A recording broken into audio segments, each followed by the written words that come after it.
Tatlong paalala para sa araw na ito.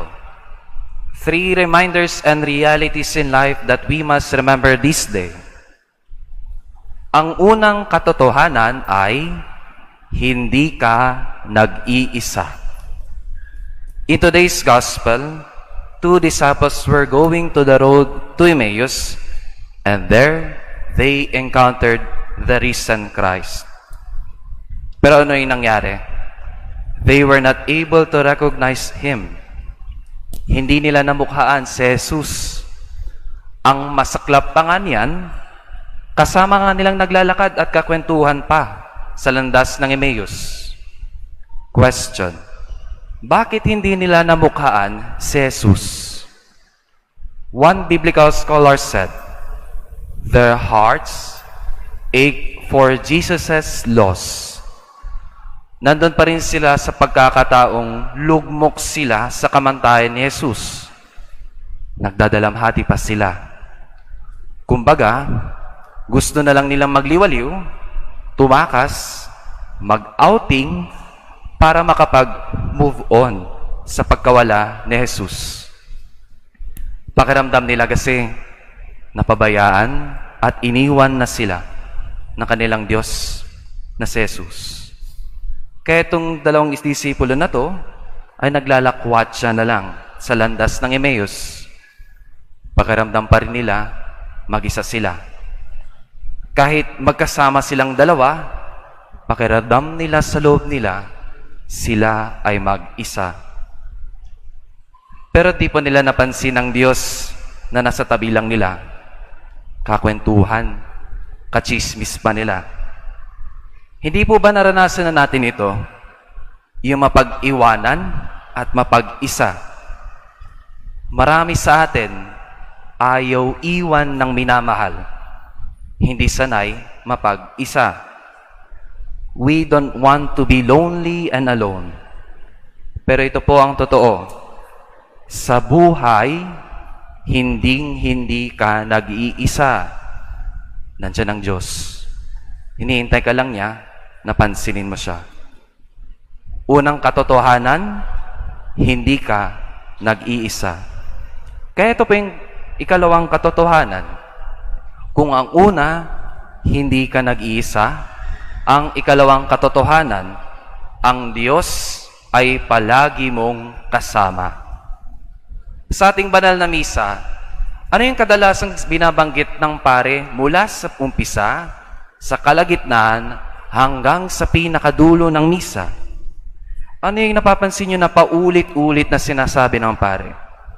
The priest always says, "The Lord be with you." Ang Diyos ay sumainyo.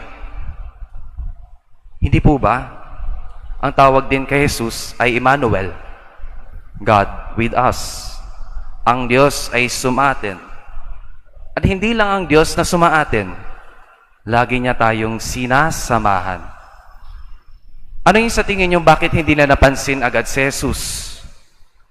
Kasi nakayuko yung mga ulo nila. Their heads are downcast. Hindi po ba kapag malungkot tayo, pag may dinadamdam tayo, pag lugmok tayo, nakayuko ang ating mga ulo, bagsak ang mga balikat. Kaya ano ang panyaya sa ating ngayong araw? Malungkot ka? May pinagdadaanan ka? Ang dami mo namang problema sa buhay mo. Pakiramdam mo, di mo na kayang buhatin ng balikat mo. Ang panyaya sa ating ngayon, tumingala ka. You look up, and there you will find Jesus. Tumingala ka. Lumingon sa ating Diyos, hinihintay ka lang niya, napansinin mo siya. Unang katotohanan, hindi ka nag-iisa. Ang ikalawang katotohanan, ang Diyos palagi mong kasama. At ikatlo at huling katotohanan, ikaw ay mahalaga. Hindi po ba kapag may nawawalang bagay sa atin, di ba agad natutuliro tayo, hinahanap natin, hindi tayo mapakali? Bakit po ba? Dahil ito'y mahalaga. For example, nawala yung cellphone nyo. Hindi po ba hahanapin nyo agad? Kasi mahalaga.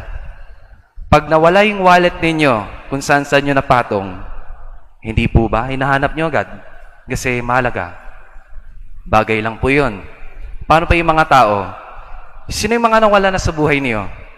Hindi po ba nung nawala, doon yun lang nakita yung halaga? At itong dalawang disipulo na ito ay nawawala. They are lost because they thought they have lost Jesus. Nawawala sila dahil akala nila si Jesus na pinakamahalagang tao sa kanila ay nawala sa piling nila. Yet in our gospel, it was narrated that they were only able to recognize Jesus in the breaking of bread. Nabuksan ang kanilang puso at isipan, nabuksan ang kanilang mga mata muli nung ginagawa na ni Jesus ang pagsasalo nila nung huling hapunan. Kaya nung mensahe sa ating ngayong araw, nawawala ka ba? Are you lost? Kung naliligaw ka ngayon, huwag ka mag-alala. Hahanapin ka ng Diyos kasi mahalaga ka sa Kanya. Dalawang salita sa mahalaga. Ang una ay mahal. At ikalawa ay alaga. Kaya huwag kayong maniniwala pag sinabi sa inyo ng isang tao, I love you. Kulang yun. Kasi ang totoong nagmamahal, marunong mag-alaga. Ang Diyos, nakakasalamuha natin siya sa banal na Eucharistia. Are you lost? Nawawala ka ba? Wala na bang saysay ang buhay mo ngayon? Come and join during the Mass. Doon mo makikita ang Diyos. Di mo lang siya nakikita, natatanggap mo pa siya. Pero ito pa yung katotohanan. Bago ka pahanapin ng Diyos, una ka na niyang lalapitan dahil mahalaga ka sa Kanya. Mga kapatid, nandyan lang ang Diyos. Hinihintay ka lang niya, napansinin mo siya. Tatlong katotohanan para sa araw na ito. Una, hindi ka nag-iisa. Ikalawa, ang Diyos ay palagi mong kasama. At ikatlo, kung ikaw ay nawawala, huwag ka mag-alala. Ikaw ay mahalaga. Now in silence we pray. Almighty God, be with us when we are alone. Stay with us always, now and forever. Amen.